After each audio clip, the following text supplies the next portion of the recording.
प्यारे पिता, तूने हमसे कितना प्यार किया, हमें पापों से छुड़ाने को अपने बेटे को कुर्बान किया। हम गाए हो सना, तू राजाओं का है राजा, तेरी महिमा होवे सदा। तू है प्रभु हमारा खुदा, तू है प्रभु हमारा खुदा। Praise the Lord.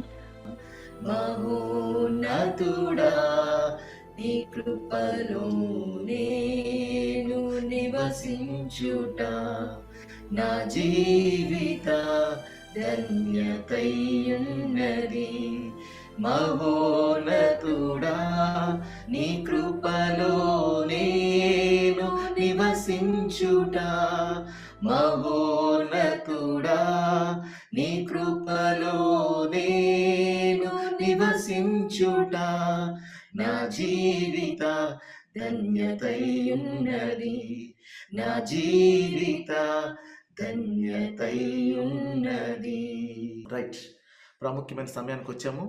ఈ రోజు కోసం ఏర్పాటు చేయబడిన దేవుని వాక్యాన్ని అపోస్తల కార్యములు 9వ అధ్యాయం 3వ వచనం నుంచి 18వ వచనం వరకు. అపోస్తల కార్యములు 9వ అధ్యాయము 3వ వచనం నుంచి 18వ వచనం వరకు గల దేవుని వాక్యం చదువుగా ఉందము. అతడు ప్రయాణము చేయుచు దమస్కు దగ్గరకు వచ్చినప్పుడు అకస్మాత్తుగా ఆకాశం నుండి ఒక వెలుగు అతని చుట్టూ ప్రకాశించెను. అప్పుడతడు నేల మీద పడి, సౌలా సౌలా, నీవేళ నన్ను హింసించుచున్నావని తనతో ఒక స్వరము పలుకుట వినెను. ప్రభువా, నీవెవడవని అతడు అడుగగా ఆయన, నేను నీవు హింసించుచున్న యేసును, లేచి పట్టణములోనికి వెళ్ళుము, అక్కడ నీవు ఏమి చేయవలెనో అది నీకు తెలియపబడినని చెప్పెను. అతనితో ప్రయాణము చేసిన మనుష్యులు ఆ స్వరము వినిరి గాని ఎవనిని చూడక మౌనులై నిలవబడిరి. సౌలు నేల మీద నుండి లేచి కన్నులు తెరచి నన్ను చూడలేకపోయాను గనుక వారతని చెయ్యి పట్టుకొని దమస్కులోనికి నడిపించిరి. అతడు 3 దినములు చూపులేక అనపానములు లేమి పుచ్చుకొనకుండెను. దమస్కులో అననీయ అను శిష్యుడుండెను. ప్రభువు దర్శనమందు అననీయ అని అతనిని పిలువగా అతడు, ప్రభువా, ఇదిగో నేనున్నానెను. అందుకు ప్రభువు, నీవు లేచి తిన్నని దనబడిన వీరికి వెళ్ళి యూదా అనువాని ఇంట తార్సువాడైన సౌలు అనువాని కొరకు విచారించుము. ఇదిగో అతడు ప్రార్థన చేయుచున్నాడు. అతడు అననీయ అనునొక మనుష్యుడు లోపలికి వచ్చి తాను దృష్టి పొందినట్లు తల మీద చేతులుంచుట చూచియున్నాడని చెప్పెను. అందుకు అననీయ, ప్రభువా, ఈ మనుష్యుడు యెరూషలేములో నీ పరిశుద్ధులకు ఎంతో కీడు చేసి ఉన్నాడని అతని గూర్చి అనేకుల వలన వింటిని.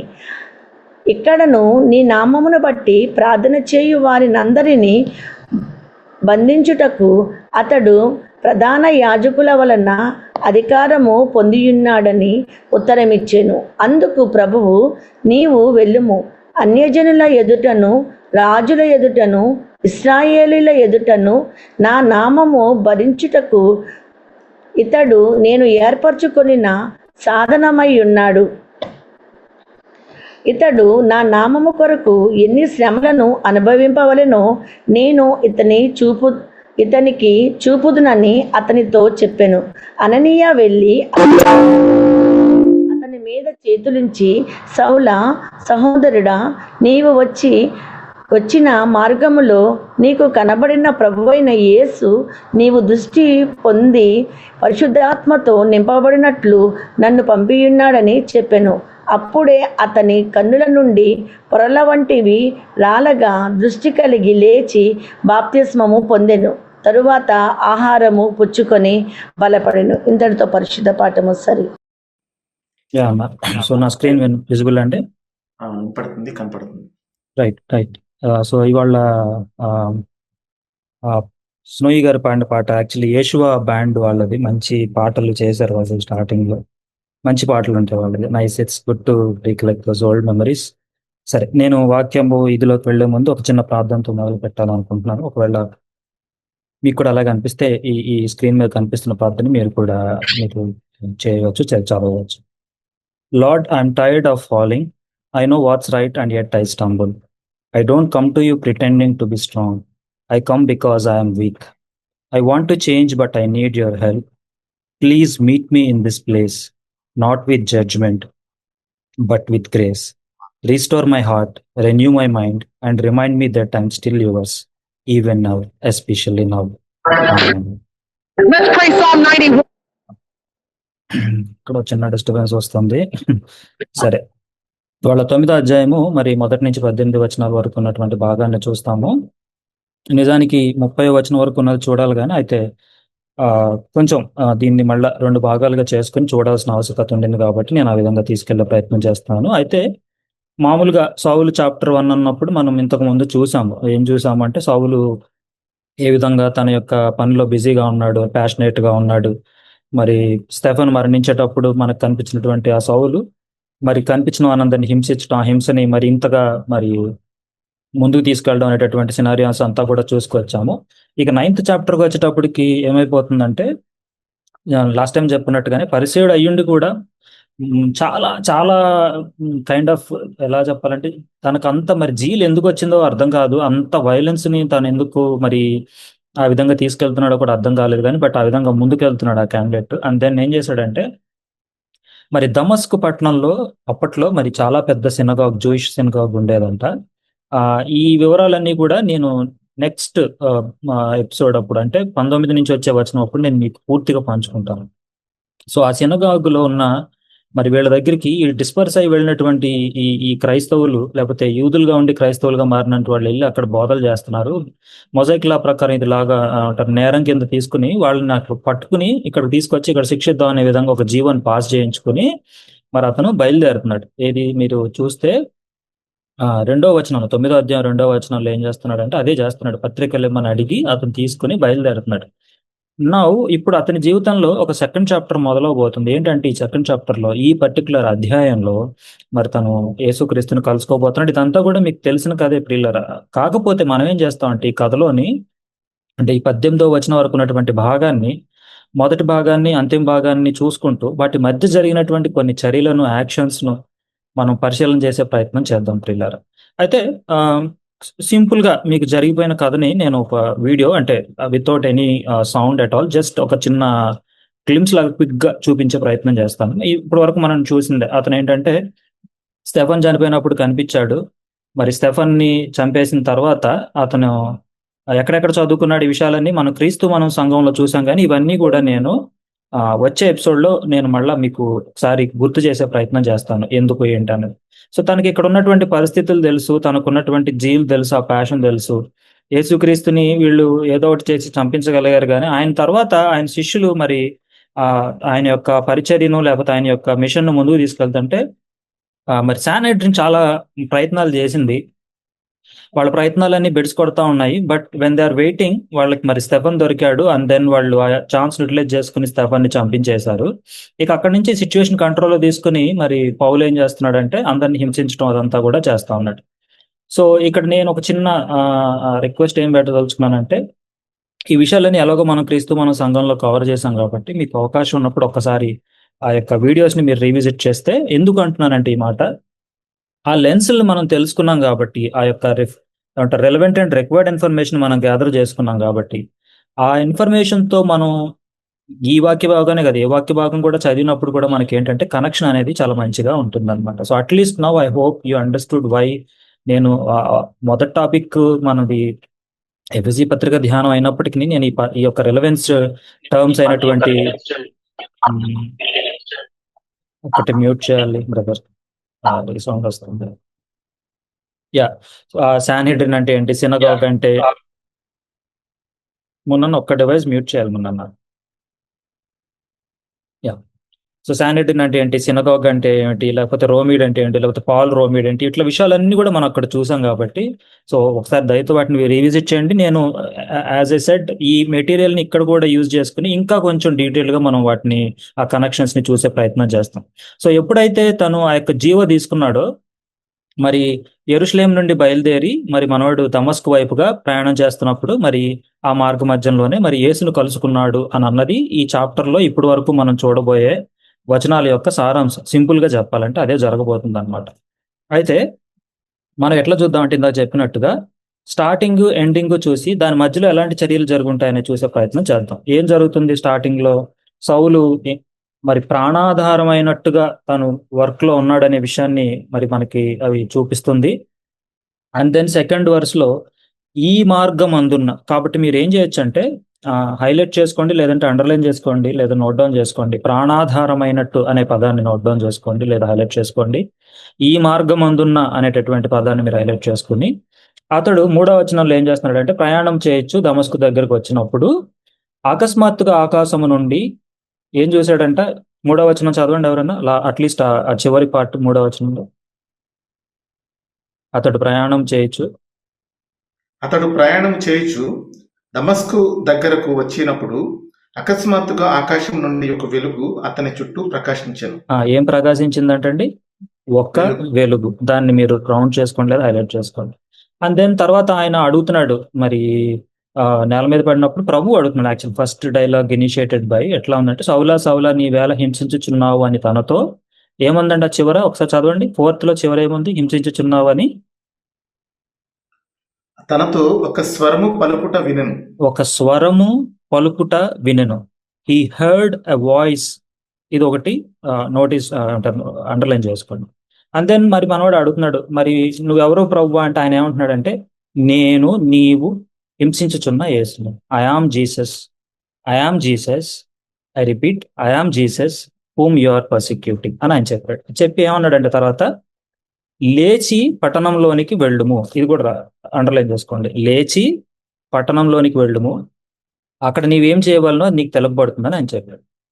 ఆ తర్వాత 7th వర్స్లో ఏం జరుగుతుందంటే ఆయనతో పాటు ఉన్నటువంటి ఆ సమూహము ఆ స్వరము వినిది కానీ ఎవరిని చూడక మౌనులై ఉండేది. అయితే దీని గురించి టీచర్స్ ఎట్లా చెప్తారంటే, మనవాడు గురించి ఇంట్రొడక్షన్ ఎక్కడ ఉండదు. అగైన్ 22nd చాప్టర్లోను అండ్ దెన్ 26th చాప్టర్ తన గురించి తానే దాన్ని పరిచయం చేసుకుంటూ చెప్పేటప్పుడు ఈ ఇన్సిడెంట్ కూడా నరేట్ చేస్తాడు. చేసేటప్పుడు ఏం చెప్తాడంటే, ఒక చోట స్వరము వినిది అని చెప్తాడు, ఇంకో చోట శబ్దము వినిది అని చెప్తాడు అన్నమాట. సో దాన్ని బేస్ చేసుకుని టీచర్స్ ఏమంటారంటే, ప్రాబబ్లీ వాయిస్ వినపడి ఉండొచ్చు, ఉండకపోవచ్చు, or maybe a scenario that ఒక గొప్ప శబ్దము అంటే ఒక హోర్గాలతో కూడినటువంటి శబ్దము, లేకపోతే వీళ్ళ చెవులకి ఆ యొక్క ప్రభువు మాట్లాడుతున్నటువంటి వాక్ కాకుండా దాని తాలూకు అంటే ఒక రీసౌండ్ లాగా. రీసౌండ్ అంటే మళ్ళీ అగైన్ అదొక చెవులు పట్టలేనటువంటి ఏదో ఒక శబ్దాన్ని వాళ్ళు విని ఉండవచ్చు అనేటటువంటి సినారియోగా దాన్ని చెప్తా ఉన్నారు. 8వ వచనంలో ఏమైందంటే, 8 చదవండి ఒకసారి. సౌలు నేల మీద నుండి కన్నులు తెరిచినను అక్కడ వాళ్ళు చదవండి. ఏమైందంటే కన్నులు తెరచినను ఏమీ చూడలేకపోయింది. ఇది కూడా గుర్తుపెట్టుకోండి. అండ్ దెన్ 9th వర్స్ చదవండి. అతడు 3 దినములు చూపు లేక అన్నపానములేమీ పుచ్చుకొనకుండెను. 3 దినములు చూపు లేక అన్నపానములేమీ పుచ్చుకొనుకుంటాను. ఇది కూడా హైలైట్ చేసుకోండి, ఎందుకంటే నేను ఇవన్నీ కనెక్ట్ చేస్తాను, అందుకని అంటున్నాను అనమాట. సో దీని తర్వాత ఏమవుతుందంటే, దమస్కులో మరి అననీయ అనేటటువంటి అంటే క్రిస్టియానిటీకి వచ్చినటువంటి జూ క్యాండిడేట్ గానే నేను చూడదలుచుకున్నాను ఇతన్ని. అతనికి ప్రభు దర్శనమందు కనిపించినప్పుడు ఆయన ఏం చెప్పాడంటే, నువ్వు వెళ్ళి ఫలానా ఆయన ఇంట, లెట్స్ అక్కడ ఏముందంటే యూదాను అని ఉంటుంది కదా, యూదాను అని వింట తార్సువాడైన సౌలు అని వాని కొరకు విచారించుము, ఇదిగో అతడు ప్రార్థన చేయించున్నాడు. సో ఇక్కడ 2 రకాలుగా దీన్ని అర్థం చేసుకోవచ్చు. సో క్లియర్ గా తార్సువాడైన సౌలు అనే విషయాన్ని అననీయాకి ప్రభు చెప్పడంగా చూడవచ్చు. అలాగే ఆథరు ఆడియన్స్ కూడా చెప్తున్నాడు. అంటే ప్రాబబ్లీ ఆథరు డీటెయిల్స్ కలెక్ట్ చేసి రాసేటప్పుడు వేరే ఇంకో సౌలుని ఈ సౌలుకి అనుకున్నాడేమో అనే అటువంటి దానికి తావు లేకుండా ఎవరికి రిఫర్ చేస్తున్నాడంటే, ఆయన ఎవరో కాదు, ఈయన తార్సువాడైన సౌలు. తార్సువాడైన సౌలు అని కానీ వీళ్ళకి ఏం గుర్తొస్తుంది? అమ్మో ఆయన బాబోయ్ క్రీస్తు పేరు చెప్తే పర్సిక్యూట్ చేసేటటువంటి క్యాండిడేట్ అండి బాబు, ఆయన అనేటటువంటి కనెక్షన్ అక్కడ ఎస్టాబ్లిష్ చేసేటటువంటి పరిస్థితి. అయితే అతను ప్రార్థన చేస్తున్నాడంట.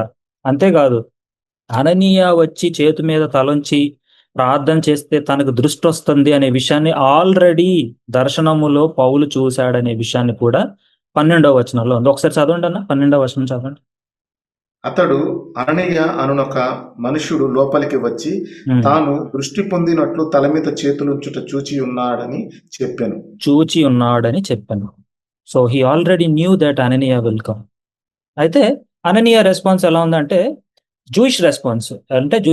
అంటే యూదులకి ఎలా ఉంటుందంటే తమ శత్రువుల్ని లేకపోతే ఇలా చూద్దాం, తమ బిడ్డలకి శత్రువులుగా ఉన్నటువంటి వారి పైన దేవుడే ప్రతీకారం తీర్చుకుంటాడు, లేకపోతే దేవుడే వాళ్ళ మీద డిసిప్లినరీ యాక్షన్ తీసుకుంటాడు అనేటటువంటి అండర్స్టాండింగ్ ఉన్న ఇతను ఎట్లా మాట్లాడుతుందంటే, తార్సు వాడైన సౌలు అని డీటెయిలింగ్ ఇచ్చేటప్పటికి అమ్మో అతన ఎందుకు ప్రభు ఆయన అంతా కీడు చేసినటువంటి క్యాండిడేట్, అదిగాక ఇప్పుడు ఇక్కడికి వచ్చి నీతో ఉండేటటువంటి వాళ్ళని కూడా అతను ఏదో చేయాలని మరి తను ఆర్డర్ తెచ్చుకున్నాడంట కదా, ఎందుకు ప్రభు అంటే దానికి ప్రభువు అంటే ఆయన యొక్క ప్లాన్ ని ఇక్కడ రివీల్ చేస్తున్నాడు ఎందుకు అని. 15వ వచనం అన్న, 15వ వచనం చదవండి.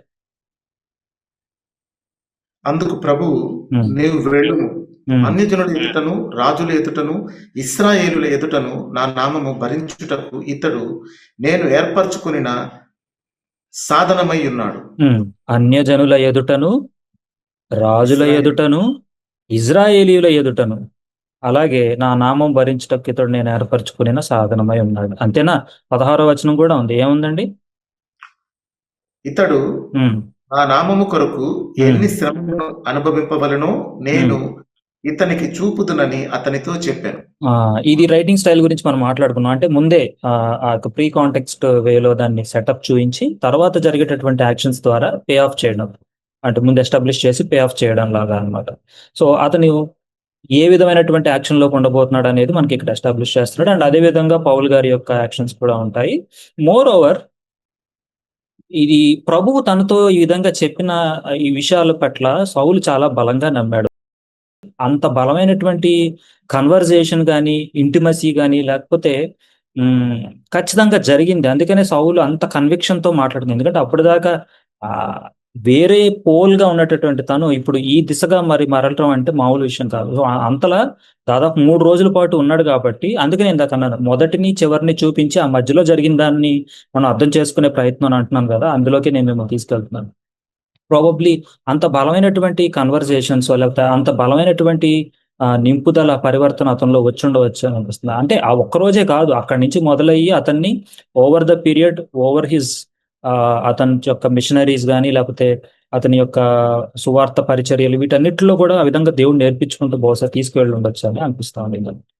సరే, అది అవ్వగానే వెంటనే మనవాడు 17వ వచనంలో ఏమైనా అననీయ వెళ్ళి చేతులుంచి ఏమన్నాడు? 17వ వచనంలో సౌల దగ్గర నుంచి చదవండి అన్న. సహోదరుడా, నీవు వచ్చిన మార్గములో నీకు కనబడిన ప్రభు అయిన యేసు నీవు దృష్టి పొంది పరిశుద్ధాత్మతో నింపబడినట్లు నన్ను పంపి ఉన్నాడని చెప్పాను. మళ్ళీ బ్రేక్ డౌన్ చేద్దాం. ఎక్కడంటే సహోదరుడ తర్వాత నీవు వచ్చిన మార్గములో నీకు కనపడిన ప్రభువైన యేసు, మార్గములో వరకు ఒక గీత గీసుకుని నీకు కనబడిన ప్రభువైన యేసు వరకు ఒక గీత గీసుకుందాం. తర్వాత నీవు దృష్టి పొంది పరిశుద్ధాత్మలో నింపబడటం, ఈ యాక్టివిటీ జరగబోతుందని ఆయన చెప్పి అతను ప్రార్థన చేసినప్పుడు 18వ వచనంలో ఏమైందండి? 18 చదవండి ఒకసారి. అప్పుడే అతని కన్నుల నుండి పొరలు వంటివి రాలగా దృష్టి కలిగి లేచి బాప్తిస్మము పొందెను. తరువాత ఆహారం పుచ్చుకొని బలపడెను. దృష్టి కలిగి లేచి బాప్తిస్మము పొంది, దాని ముందేమో పరిశుద్ధాత్మతో నింపబడుతున్నాడు, దృష్టి వచ్చింది, బాప్తిస్మము ఇప్పుడు తీసుకుంటున్నాడు, ఆ తర్వాత ఆహారం తీసుకున్నాడు. ఓకే, నేను మీకు ఫస్ట్ ని లాస్ట్ ని పరిచయం చేశాను. ఇప్పుడు ఈ మధ్యలో ఏం జరుగుండొచ్చు అనే ఐదుని అర్థం చేసుకోవడానికి ట్రై చేద్దాం. ఓకే, ఈ 3 రోజులు అన్నం తినకుండా ఉండడాన్ని ఉపవాసంగా కన్సిడర్ చేస్తే యూదులు ఈ ఉపవాసాలు చేయటము, ఇంకా చెప్పాలంటే వాళ్ళు బహిరంగంగా ఉపవాసాలు చేయటం, బహిరంగంగా ప్రార్థన చేయటం, ఇది వాళ్ళకి regular practice. And that to he being అతను పరిసైడ్ కదా, వీళ్ళకి ఇది ప్రాక్టీస్ కదా. మరి ఇన్ని రోజులు చేసిన ఫాస్టింగ్ కి ప్రేయింగ్ కి ఇప్పుడు చేస్తున్నటువంటి ఫాస్టింగ్ కి ప్రేయింగ్ కి అతను డిఫరెన్స్ అర్థం చేసుకోగలిగేటటువంటి సినారియోలోకి దేవుడు అతన్ని పుష్ చేశాడు. డిఫరెన్స్ నోటీస్ చేసుకుంటున్నాడు. ఇంతకు ముందు ఏ విధంగా తను దేవుడి కోసమే చేస్తున్నానని ఒక పని అనుకున్నాడు, కానీ ఎగ్జాక్ట్ గా దేవునిదైన పనిని అర్థం చేసుకునే దిశగా దేవుడు ఇతన్ని పుష్ చేస్తున్నాడు. అందుకని అప్పుడు చేసిన fasting praying is different. Compare చేస్తే ఇప్పుడు ఫాస్టింగ్ కి ప్రేయింగ్ కి ఇట్స్ కంప్లీట్లీ డిఫరెంట్. చెప్పాలంటే నిజమైనటువంటి డెఫినేషన్ ని అతను ఇప్పుడే అర్థం చేసుకుంటా ఉన్నాడు. అలాగే తను ఒక ప్యాషన్ కలిగి విజన్ కలిగి ముందుకెళ్ళి దృష్టి ఉన్న క్యాండిడేట్ ఇప్పుడు ఏమైపోయాడండి? Blind. Is blind for 3 days. అతని కళ్ళు కనపడకపోతే అతన్ని పట్టుకుని చేత్తో తీసుకెళ్ళారు. 3 రోజులు ఉంటే మళ్ళీ అననీయ వచ్చిన తర్వాత కన్నుల నుండి పొరల వంటివి రాలగా దృష్టి కలిగింది. Right, okay. మరి మనం ఇప్పుడు మార్గము అని చూసాము, వెలుగు అని చూసాము, దృష్టి అన్నాము, బాప్తిజమం అన్నాం కదా.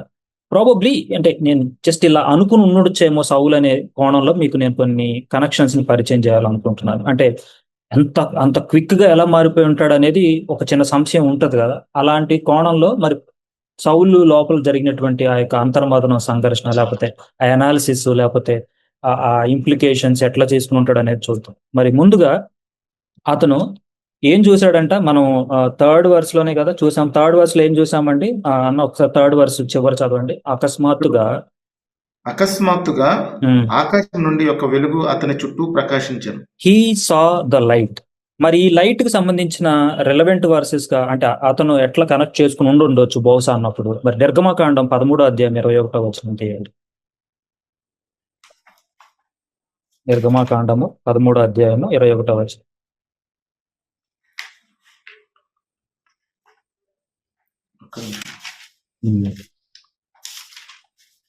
వారు పగలు రాత్రియు ప్రయాణం చేయనట్టుగా యెహోవా త్రోవలో వారిని నడిపించుటకై పగటి వేళ మేఘ స్తంభములోను వారికి వెలుగిచ్చుటకు రాత్రి వేళ అగ్ని స్తంభములోను ఉండి వారికి ముందుగా నడుచుచూ వచ్చెను. యెహోవా త్రోవలో వే ఇందాక మనం చూసిన మార్గము, త్రోవలో వారిని నడిపించుటకే ఆయన వెలుగుగా ఉన్నాడు. సో అంటే ఇతను ఓల్డ్ టెస్ట్మెంట్ కి సంబంధించినటువంటి ఆర్థోడాక్స్ క్యాండిడేట్ లాగా ఉంటాడు కాబట్టి ఇతను ప్రాబబ్లీ అలా కనెక్ట్ చేసుకుని ఓకే అక్కడి నుంచి ఇక్కడ అందులో యేసుక్రీస్తుని చూసే ప్రయత్నం చేసి ఉంటాడు అనేది నేను చెప్పదలుచుకున్నటువంటి నా యొక్క అటెంప్ట్ అనమాట. అండ్ దెన్ కీర్తనలు 104వ అధ్యాయం 2వ వచనానికి వస్తే, కీర్తనలు 104 2వ వచనం.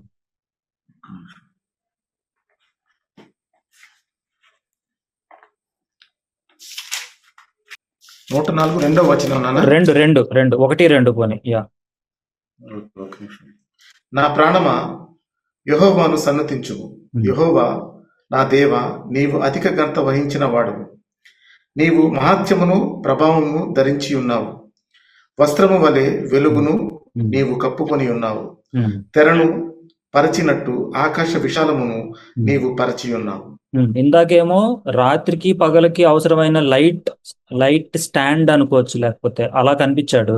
ఇక్కడేమో వెలుగునే కప్పుకొని ఉన్నటువంటి దేవుడిగా మనకు కనిపిస్తా ఉన్నాడు. మరి యోహాను సువార్త 8వ అధ్యాయం 12వ వచనం. యోహాను సువార్త 8:12వ వచనం. మరలా యేసు, నేను లోకమునకు వెలుగును, నన్ను వెంబడించువాడు చీకటిలో నడవక జీవపు వెలుగు కలిగి యుండునని వారితో చెప్పాను. చూడండి, ఇక్కడ యేసు కూడా ఆ విధమైనటువంటి మాటలే మాట్లాడాడు, కానీ ఇప్పుడు ప్రాబబ్లీ ఆ కనెక్షన్ తనకి అర్థం అవుతూ ఉండవచ్చు అనేది నా యొక్క అండర్స్టాండింగ్. ఇప్పుడు రీసౌండ్ వస్తుంది. ఎనీవేస్, అండ్ దెన్ ప్రకటన గ్రంథం 21వ అధ్యాయం 23వ వచనం.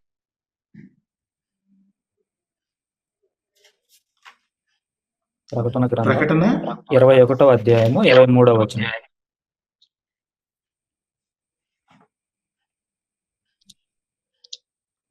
ఆ పట్టణంలో ప్రకాశించుటకై సూర్యుడైనను చంద్రుడైనను దానికి అక్కరలేదు. దేవుని మహిమయే దానిలో ప్రకాశించుచున్నది. గొర్రె పిల్లయే దానికి దీపము. దేవుని మహిమయే దానిలో ప్రకాశించుచున్నది, గొర్రె పిల్లయే దానికి దీపం. దీన్ని బట్టి మనం అర్థం చేసుకునేది ఏంటంటే the lord is light. And ఆ లైట్ ని ఎవరు చూశారు అనే కంటే కూడా ఆ లైట్ ఎవరిని తాకింది? ప్రియులారు చెప్పాలి. సౌలుని తాకింది. అందుకనే ఆ కనెక్షన్ చూడగలుగుంటాడని నేను అనుకుంటున్నాను. అండ్ దెన్ అతను ఒక స్వరమును విన్నాడు. He heard the voice. చూద్దాం దీని గురించి కూడా. నిర్గమకాండం 3వ అధ్యాయం 4వ వచనం.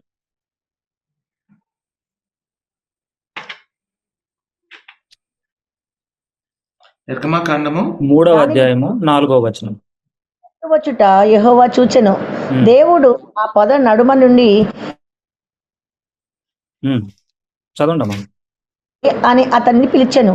అందుకు అతడు చిత్తము ప్రభువా అనెను. అతనిని అందుకు ఆయన అమ్మ అంతవరకు దగ్గరకు ఫోర్త్ వరకు చాలమ్మా. మోషే మోషే అని మండుచున్నటువంటి పొద నుంచి పిలిస్తే అందుకు అతడు చిత్తము ప్రభువా అన్నాడు.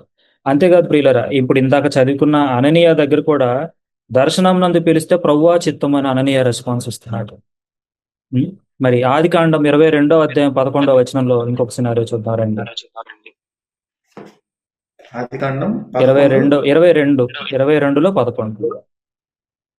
యెహోవా దూత పరలోకం నుండి అబ్రహామా అబ్రహామా అని అతని పిలిచెను. అందుకు అతడు చిత్తము ప్రభువా అనెను. ఏమని పిలిచాడంట? అబ్రహామా అబ్రహామా అని పిలిచాడు. అండ్ అప్పటి వరకు అబ్రాహం అని ఉండేది, but he said no, you are not Abraham anymore, you will be Abraham. అంతే, అక్కడి నుంచి ఆయనతో నిబంధన చేసుకున్నారు. ఎందుకు అంటున్నానంటే, వీళ్ళు అబ్రహాము దేవుడుగా ఇతరుల దేవుడుగా చూస్తున్నారు కదా, మరి అక్కడ ఏ విధంగా దేవుడు అతనితో స్వరంతో మాట్లాడాడు, అదే స్వరంతో ఇక్కడ మాట్లాడుతున్నట్టుగా అతని కనెక్షన్ చూసి ఉండవచ్చు. మరి అలాగే మరి సమూయేలును కూడా ఆ విధంగానే పిలిచాడు కదా, మొదటి సమూయేలులో ఉంటుంది. అయితే నేను ఆ వర్స్ ఇప్పుడు ప్రస్తుతానికి స్కిప్ చేస్తున్నాను. అండ్ దెన్ యెషయాలో 43వ అధ్యాయం ఫస్ట్ వర్స్. యెషయా 43వ అధ్యాయం మొదటి వచనం.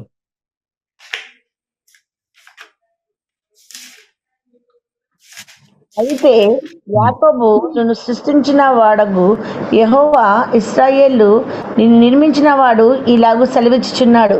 నేను విమోచించి భయపడుతూ పేరు పెట్టి పిలిచి ఉన్నాను. నీవు నా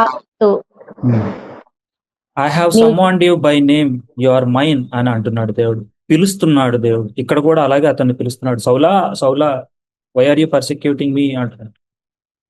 అండ్ దెన్ మరి ఆహారము విషయంగా ఆలోచిస్తే అతను ఫుడ్ ఎప్పుడు తిన్నాడంటే, యాక్చువల్లీ ఈ యొక్క బాప్తిజమం తీసుకుని అతను కనుల దృష్టి వచ్చిన తర్వాత అప్పుడు అతను మనసు నెమ్మదించి అప్పుడు అతను ఆహారం తీసుకున్నాడు. కానీ ఈ లోపే అతను అంటే ఇలా అర్థం చేసుకోవచ్చు, మేబీ పరిశుద్ధాత్మ చేత అతను ఆహారం తీసుకుంటున్నాడు తన లోపల. ఎందుకంటే ఆల్రెడీ ఆయన మంచి స్క్రిప్చర్లో పట్టుకలిగిన వాడే, ఆయన కొత్తగా ఎవరో వచ్చి నేర్పించాల్సిన అవసరం లేదు. కానీ నౌ హీస్ అంటే ఇప్పుడే కాదు, కానీ ప్రాబబ్లీ దీని తర్వాత జరిగిన సినారియోస్ లో కూడా కనెక్షన్ తెచ్చుకుంటూ ఉండొచ్చు, నేర్చుకుంటూ ఉండొచ్చు. కానీ బట్ పరిశుద్ధాత్మ అతనికి ఆహారం లోపల నింపుతుంది. అతను ఆహారం లేకుండా ఫాస్టింగ్ ఉన్నాడు కానీ, ప్రేయర్ చేసుకుంటాడు కానీ, ప్రార్థన, నిజానికి వాక్యాన్ని ఆహారం అంటాం కానీ బట్ ఇక్కడ ప్రార్థనని కూడా ఒక రకమైనటువంటి ఆహారంగా చూడవచ్చు. అతను ప్రార్థన చేస్తూనే ఉంటే దేవుడు అతనితో కంటిన్యూస్ గా మరి మాట్లాడుతూ నీకు నీ దగ్గరికి అననీయ వస్తాడనే విషయాన్ని కూడా అతను చెప్పే ఇది కనపడుతుంది కదా. మరి యోహాను సువార్త 6వ అధ్యాయం 35వ వచనంకి వెళ్దాం ఒకసారి. యోహాను సువార్త 6వ అధ్యాయం 35వ వచనం. 35వ వచనం. 6:35. అందుకు యేసు వారితో ఇట్లనెను, జీవాహారము నేనే, నా యొద్దకు వచ్చేవాడు ఎంత మాత్రమును ఆకలిగొనడు, నా యందు విశ్వాసం ఉంచువాడు ఎప్పుడునూ తప్పికొనడు. అదే దాంట్లో 11వ అధ్యాయం 25వ వచనం తీయండి. 11వ అధ్యాయం 25వ వచనం. జ్ఞానమును జీవమును నేనే, నా యందు విశ్వాసం ఉంచువాడు చనిపోయినను బ్రతుకును. సో ఒక రకంగా ఇతను ఆహారాన్ని పొందుకుంటున్నాడు దేవుని యొక్క ఆత్మ ద్వారా, అలాగే ప్రార్థనలో ఉంటూ మరి ఆహారాన్ని పొందుకుంటున్నాడు. మరి దేవుడు వెలుగు అవటం చూసాం, దేవుడు స్వరం అవటం చూసాం, దేవుని యొక్క ఆహారాన్ని అతను పొందుకోవడం మరి చూసాం. మరి అలాగే స్టార్టింగ్ లో ఈ మార్గమందు అతను అని స్టార్ట్ అయ్యాడు. ఈ మార్గమందు అన్నప్పుడు లిటరల్ గా చూసుకున్నప్పుడు ఏంటంటే దమస్కులో ఉన్నటువంటి ఆ యొక్క యూదులు, లేకపోతే ఆ క్రీస్తు వైపుకు మరలుతున్నటువంటి యూదులు, ఆ మార్గం అని లిటరల్ గా తీసుకుంటే క్రీస్తు బాటలోకి మారిపోతున్నటువంటి అనేటటువంటి ఈ మార్గం అనేటటువంటి మీనింగ్ కూడా చూడొచ్చు. అలాగే అననీయ ఏమంటున్నాడు, నీ వచ్చిన మార్గములో నిన్ను కలుసుకున్నాడు ప్రభు అయిన క్రీస్తు అని అన్నాడా? మరి దాన్ని బట్టి మనం ఏమర్థం చేసుకోవచ్చు అంటే, క్రీస్తు మార్గంలో ఉన్న వాళ్ళని చంపడానికని బయలుదేరాడు, దేవుడు పనే చేసుకుని దేవుని మార్గంలో ఉంటాను అనుకున్నటువంటి సౌలు క్రీస్తు మార్గములో క్రీస్తును కలుసుకుని ఇప్పుడు నిజమైన క్రీస్తు మార్గంలోకి మారుతున్నాడు. క్రీస్తు అనే వెలుగును చూశాడు, క్రీస్తు స్వరమును విన్నాడు, క్రీస్తు అనే ఆహారాన్ని పొందుకుంటున్నాడు, క్రీస్తు మార్గంలోకి ఇప్పుడు అసలైన దేవుని పనిలోకి వెళ్తున్నాడు. ఇతడు నేను ఏర్పరచుకున్న సాధనము, రాజుల ఎదుట, ఇజ్రాయేలీల ఎదుట, అన్యుల ఎదుట ప్రధానమైన శిష్యుడు పేతురుకి తాళాలు ఇచ్చాడు అన్నారు, కానీ పేతురు యూదులో జూయిష్ సెంట్రిక్ గా ఉండాల్సి, అంటే తర్వాత తను చేశాడులేండి, కానీ ఆయన్ని దాటి ఈయన అపోస్తలుడు, ఎవరికి అపోస్తలుడు, అన్యులకు అపోస్తలుగా మారినటువంటి ఒక ప్యాషనేట్ పర్సన్ గా దేవుడు అతన్ని వాడుకుంటాం మనం చూస్తాం. అందుకే నేను ఇక్కడ నా ప్రెజెంటేషన్ లో పైన రాశాను సోల్ ఇన్ సాల్ అని రాశాను నేను. మరి క్విక్ గా తీయండి, టైం అయిపోతుంది కాబట్టి. యోహాను సువార్త 14వ అధ్యాయం 6వ వచనం. 14వ అధ్యాయము 6వ వచనం యోహాను సువార్త. యేసు నేనే మార్గమును సత్యమును జీవమును, నా ద్వారానే తప్ప ఎవడును తండ్రి యొద్దకు రాడు. సో అప్పుడు యేసుక్రీస్తు మాట్లాడినప్పుడు అంత రెలవెంట్ గా అనిపించిన ఈ వర్స్ ప్రాబబ్లీ ఇప్పుడు ఇతనికి రెలవెంట్ గా కనిపిస్తుంది. మార్గము, సత్యము, ఆహారము, జీవము, రక్షణ మార్గము కూడా. అలాగే 10వ అధ్యాయం 9వ వచనం తీయండి అమ్మా క్విక్ గా. యోహాను సువార్త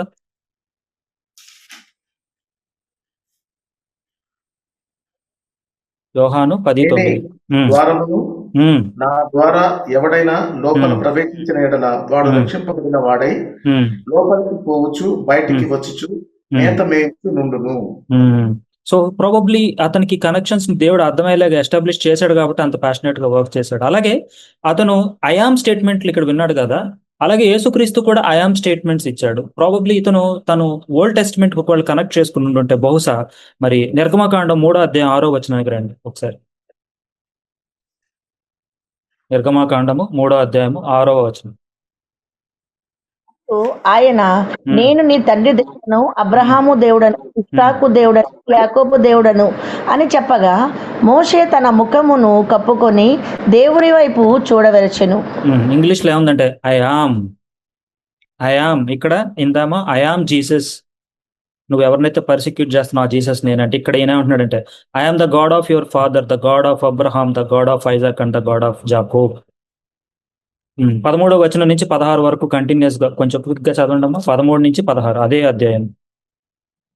మోషే చిత్తగించింది, నేను ఇశ్రాయేలు యొద్దకు వెళ్లి వారిని చూచి మీ పితరుల దేవుడు మీ యొద్దకు నన్ను పంపినని వారితో చెప్పగా వారు ఆయన పేరేమి అని అడిగిన ఎడల వారితో నేనేమి చెప్పవలనని దేవుని అడిగాను.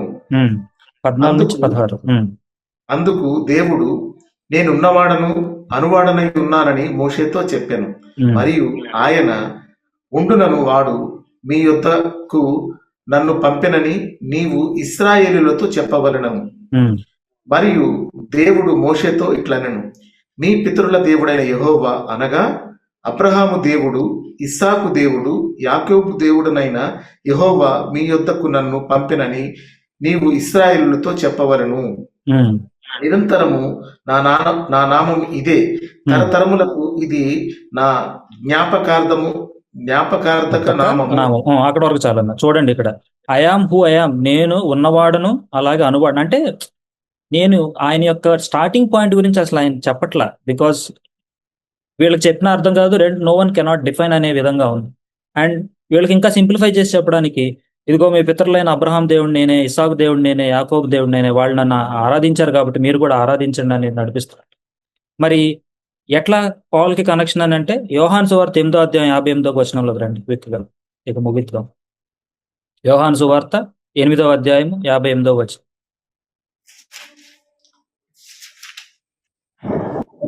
యేసు అబ్రహాము పుట్టక మునుపే నేను ఉన్నానని మీతో నిశ్చయముగా చెప్పుచున్నానని అర్థం అవడం కోసం కాంటెక్స్ట్ గా 57 నుంచి చూస్తే, అందుకు యూదులు ఏమడిగారంటే నీకు ఇంకా 50 సంవత్సరాలు కూడా లేవే, నీవు అబ్రహామును చూచావా అంటే ఏమన్నాడు ఆయన, అబ్రహాము పుట్టక మునిపే నేను మీతో ఉన్నాడు. మరి ఆ ఆయాంలో ఈయన లేరంటారా? ఈ ఆయాం ఆ ఆయాం కాదంటారా? ఆయనే ఈ త్రిత్వము మరి వాళ్ళని నడిపించింది.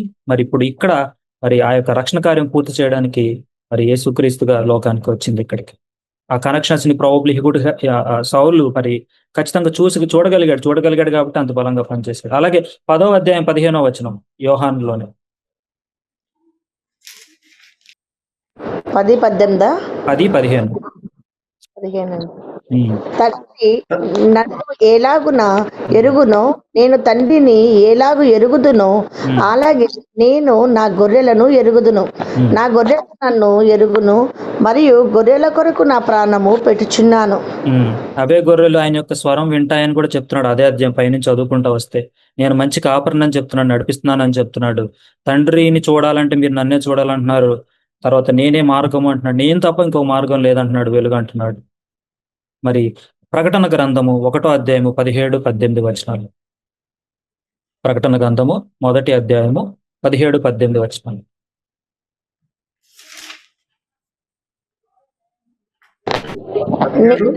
17-18. నేను ఆయనను చూడగానే చచ్చిన వారి వలె ఆయన పాదముల వద్ద పడి తిని, ఆయన కుడి చేతిని నా మీద ఉంచి నాతో చెప్పెను, భయపడకు, నేను మొదటివాడను కడపటివాడను జీవించువాడను, మృతుడనైతిని గాని ఇదిగో యుగయుగములు సజీవుడనై ఉన్నాను, మరియు యొక్కయు పాతాళ లోకము యొక్కయు తాళపు చెవు నా స్వాధీనములో ఉన్నవి. నేను మొదటివాడను కడపటివాడను జీవించేవాడు, నేను ఉన్నవాడను అనువాడను. సో ఆ విధంగా సౌలు ఆ కనెక్షన్స్ అర్థం చేసుకున్నాడు. అందుకని తన పత్రికల్లో మరి మిగతా వాళ్ళు ఎవరు రాశారో రాయలేదో మనకు తెలియదు కానీ పూర్తిగా, బట్ ఈయన రాసినంత బలంగా ఆ థియాలజీని ఎవరు రాయలేకపోయారు. అందుకే క్విక్ గా చూద్దాం, 3 వర్సెస్ ఉన్నాయి, మూసేద్దాం. ఇంకా 2 కొరింథీయులకు రాసిన పత్రిక 4వ అధ్యాయం 6వ వచనం. 2 కొరింథీ 4వ అధ్యాయం 6వ వచనం.